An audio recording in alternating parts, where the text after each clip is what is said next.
Operation సింధూర్తో ఇజ్రాయెల్కు మరింత దగ్గరయ్యామా?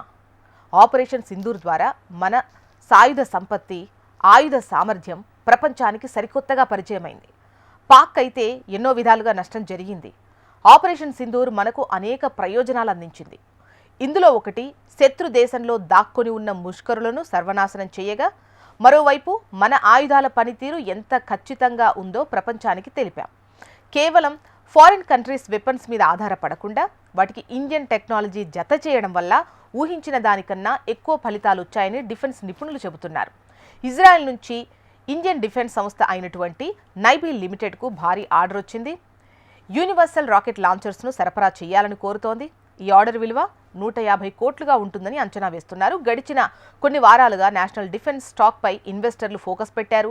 ఈ క్రమంలో తాజా డీల్ వల్ల నైబీ కంపెనీ షేర్ల ధర ఏకంగా 5% గ్రోత్ రిజిస్టర్ చేసిందట.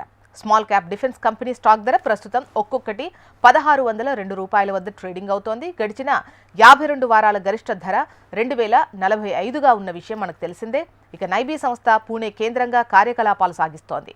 300 కిలోమీటర్ల రేడియస్లో పనిచేయగలిగే రాకెట్ లాంచర్స్ను తయారు చేయడం ఈ సంస్థకున్న ప్రత్యేకత. ఈ కంపెనీ ఇజ్రాయెల్ దేశానికి రాకెట్ లాంచర్స్ను 2027 నవంబర్ 3 నాటికి అందజేయాల్సి ఉంది. అయితే ఈ లాంచర్స్ను ఏ సంస్థ డెలివరీ ఇవ్వబోతుంది, ఆ వివరాలను నైబీ సంస్థ అయితే గోప్యంగా ఉంచింది. ఇక కంపెనీ రిసీవ్ చేసుకున్న ఆర్డర్ ప్రపంచ స్థాయిలో అథెంటిఫికేషన్ ఇస్తుంది. బిజినెస్ గ్రోత్కు ఉపయోగపడుతుందని డిఫెన్స్ వర్గాలు చెబుతున్నాయి. ఇక దేశంలోని మొట్టమొదటిసారిగా నైబీ సంస్థ వరల్డ్ మార్కెట్లో పాగా వేయడానికి హైటెక్ యూనివర్సల్ రాకెట్ లాంచర్లు తయారు చేస్తోంది.